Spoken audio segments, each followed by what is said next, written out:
Assalamu alaikum to everyone who is watching this video lecture. This is Waqar from Camera International Science College at Talakang.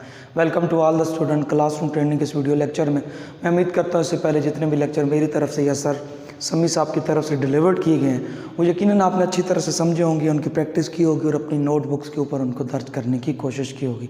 सबसे पहले एक message, एक पैगाम। Dear student, जैसा कि आप जानते हैं कि वेदर की कंडीशन बहुत ख़राब हो चुकी है, 3-4 रोज़ से बारिशें हो रही हैं, तो अपने घर के अंदर रहने की कोशिश करें, गली के अंदर ना जाएं और अगर किसी घर में पानी घुस आता है तो सबसे पहले मेन स्विच को ऑफ़ करें ताकि किसी को करंट ना लगे।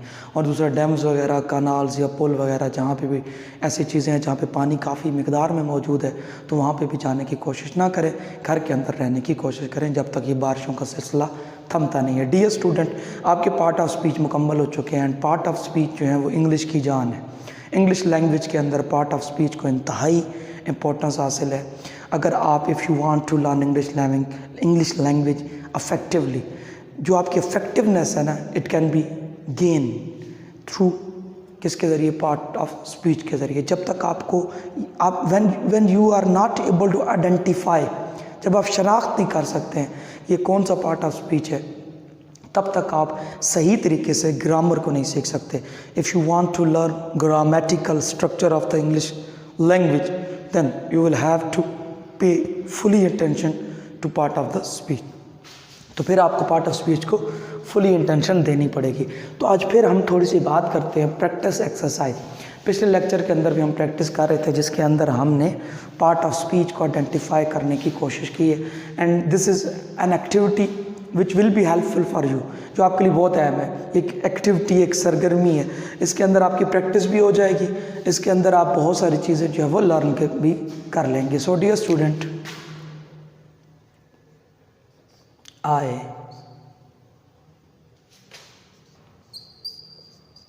represented it।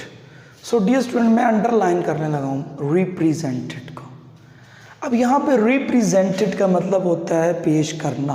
प्रेजेंटेड या रिप्रेजेंटेड आप पेश के मानों में ही लिख सकते हैं, ठीक है जी। अब यहाँ पे एंड पे देखें ईडी आया हुआ है। अब ज़रा याद करें ना, ये कौन सी है, क्या ये वर्ब है, ये बेसिकली आई प्रेजेंटेड इट। अब रिप्रेजेंट या प्रेजेंट काम हो रहा है ना, पेश करना, तो ये क्या है, वर्ब है। और ये कौन सा वर्ब है, अगर ज़हन पे जोर दें जिसके एंड पे ईडी आता है तो वो डियर स्टूडेंट कौन से वर्ब होते हैं, वो रेगुलर वर्ब होते हैं, ठीक हो गया जी। तो वो कौन से वर्ब होते हैं, वो रेगुलर वर्ब होते हैं। Next,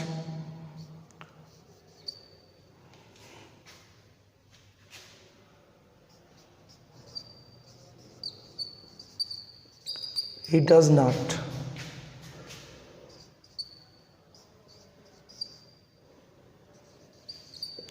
he does not copy me, he does not copy me। अब मैं अंडरलाइन करने लगा हूँ डज को। अब ये डज क्या है, ज़रा गौर करें। ये भी कोई वर्ब है, करना के मानों में आता है, डू है, डज है, डिड है। ये भी किसको एक्सप्लेन करते हैं, करना के मानों को।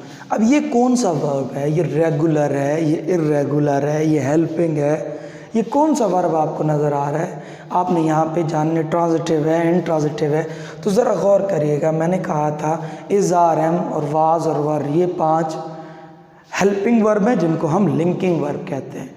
उसके अलावा जितने भी हैं वो सारे के सारे क्या कहलाते हैं, हेल्पिंग वर्ड्स। और हेल्पिंग वर्ड्स को हम क्या कहते हैं, अगर आपको याद हो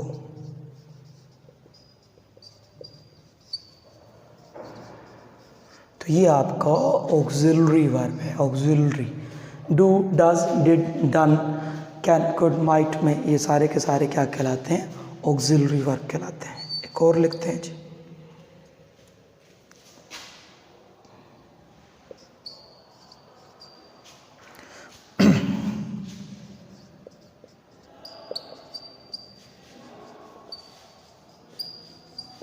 यू राइट क्विकली। मैं क्विकली को अंडरलाइन करने लगा।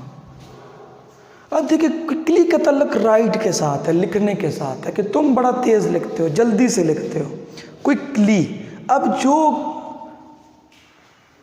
वर्ब की मीनिंग में एडिशन करे, इजाफा करे, तो उसको हम क्या कहते हैं। यहाँ पे जस्ट आपने ये बताना है कि ये क्या है,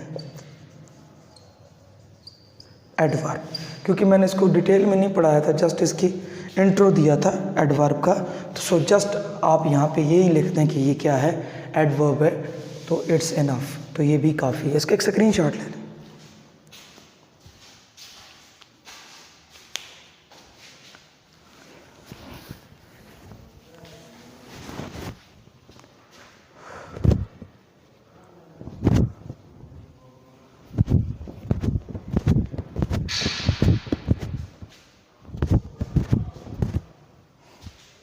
जी डियर स्टूडेंट, आप स्क्रीनशॉट ले चुके हैं, अब यहाँ पे लिखते हैं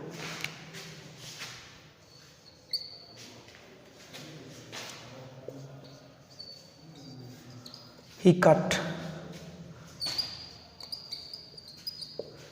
दिस। अब यहाँ पे मैं अंडरलाइन करने लगा हूँ कट को। ये कट क्या है, इसको आप किस मानों में लोगे, तो यहाँ पे गौर करें, ये एक वर्ब है और ये कौन सा वर्ब है, ये इर्रेगुलर है क्योंकि इसके एंड पे डी या ईडी का इजाफा नहीं हुआ, तो that's why it will be called irregular verb. अच्छा, नेक्स्ट,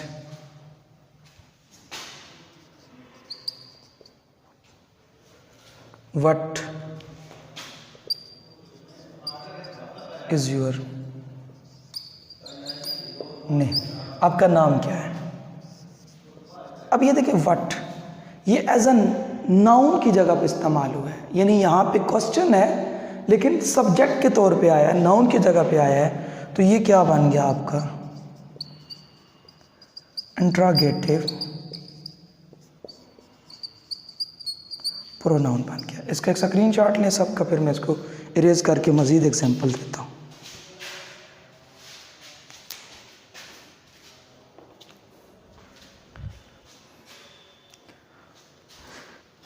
जी डी स्टूडेंट, आप स्क्रीनशॉट ले चुके हैं, अब हम इसकी मज़ीद एग्जांपल लेके इसको मज़ीद बेहतर बनाने की कोशिश करते हैं अच्छे अंदाज में, in affective manner we try to practice the exercise.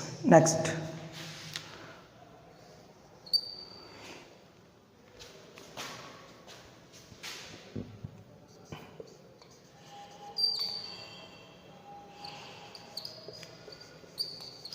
they helped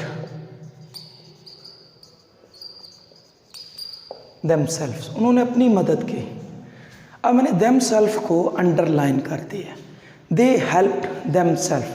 अब याद करें themselves, ठीक है, ये किसके मानों में आएगा, यानी यहाँ पे एक्शन अपने ऊपर हो रहा है। एक्शन क्या हो रहा है, जैसे था I kicked myself, सेम उसी तरह, same like that they helped themselves। तो जब अपने ऊपर कोई काम होता है तो उसे हम डियर स्टूडेंट रिफ्लेक्सिव प्रोनाउन, क्योंकि देम दे ये सारे के सारे प्रोनाउन होते हैं, it, she, he, him, his, her, all these are terms included in pronoun. लेकिन ये बताना है कि ये कौन सा प्रोनाउन है, तो ये रिफ्लेक्सिव प्रोनाउन है। Next,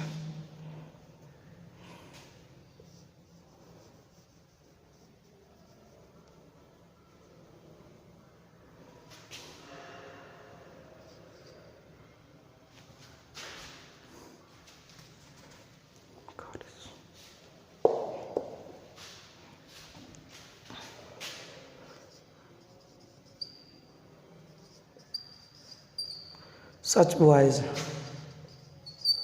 are creating problems। such boys, अब ज़रा देखें यहाँ पे boys क्या है, ये नाउन है और सच उसके मीनिंग में क्या कर रहा है, इजाफा कर रहा है। सच बॉयज़, ऐसे लड़के, ऐसे लड़के, इशारा हो रहा है, पॉइंट हो रहा है, पॉइंट आउट हो रहा है। जब भी पॉइंट आउट होता है उसे हम डिमॉन्स्ट्रेटिव कहते हैं। अब ये डिमॉन्स्ट्रेटिव क्या बनेगा, ये डिमॉन्स्ट्रेटिव एडजेक्टिव है क्योंकि ये बॉयज़ के मीनिंग में इजाफा कर रहा है। सेम एक और एग्जांपल लेते हैं,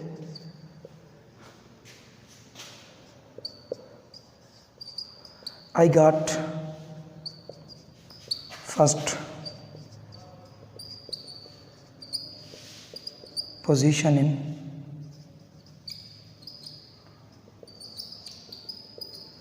एग्जामिनेशन। अब मैं यहाँ पे फर्स्ट पोजीशन को अंडरलाइन करूँ, first position.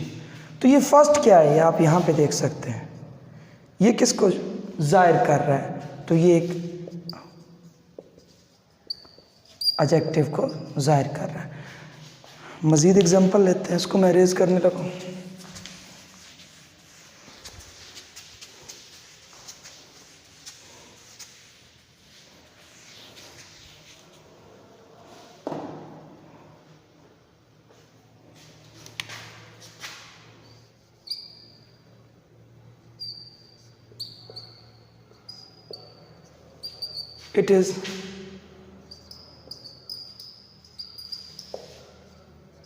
It is a school, it is a school, ये एक स्कूल है, it is a school।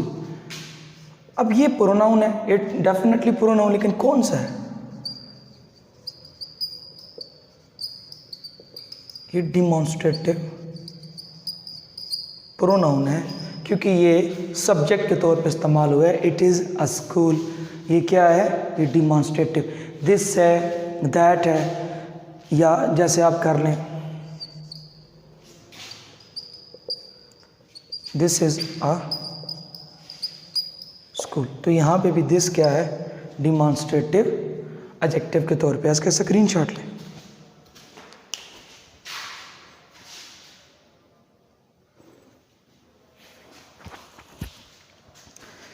So dear student, इन दो लेक्चर के अंदर, जो पिछला लेक्चर था और ये जो लेक्चर है, इसके अंदर हमने कोशिश की है कि हम जानें कि हम आइडेंटिफाई कैसे करेंगे। अगर आपके सामने कोई जुमला लिखा हुआ है तो आप कैसे उसको आइडेंटिफाई करेंगे। तो आपकी एक होमवर्क है, इसको समझ लें। व्हाट टाइप ऑफ होमवर्क, और ये कौन सा ये लफ्ज़ है, ये कौन सा बन रहा है, ये डियर स्टूडेंट कंपाउंड नाउन है, दो नाम जुड़े हैं, होम एंड वर्क, ठीक है जी। अब आप क्या करें, एक पैसेज लें इंग्लिश का, एक पैराग्राफ, उसके अंदर आप आइडेंटिफाई करने की कोशिश करें, नाउन को, प्रोनाउन को, जो भी आपके सामने आता है उसको आइडेंटिफाई करते जाएं और अपने टॉपिक को रिवाइज करते जाएं और देखते जाएं ये कौन सा बनता है। फिर उसको चेक कर लें कि आपका कितनी जो है वो वैलिडिटी है, कितने आपने बेहतर अंदाज में किया है। तो डियर स्टूडेंट, कोई भी काम कराया जाता है वो बेकार नहीं होता, ऑब्स नहीं होता, ठीक है, वो इन वेन नहीं होता, बट क्या होता है कि आपने उसको सिर्फ तवज्जो देनी होती है, वो मज़ीद इंटरेस्टिंग हो जाता है, मज़ीद बेहतर हो जाता है। वो जो ट्रिकी, उसके अंदर जो ट्रिकीनेस होती है, जो उसके अंदर प्रॉब्लम होती है, जो कम्प्लेक्सिटी होती है, वो क्या हो जाती है, रिमूव हो जाती है। So it's all about your interest, ये आपके इंटरेस्ट से रिलेटेड है। So it's up to you how much attention is being paid by you towards your subject और योर स्टडी। सो अपना ख्याल रखना है, अपने घर वालों का ख्याल रखना है, घर के अंदर रहने की कोशिश करनी है। Stay with me in upcoming lectures, in upcoming video lecture. So dear student, take care of yourself and your family. Bye, अल्लाह हाफिज़।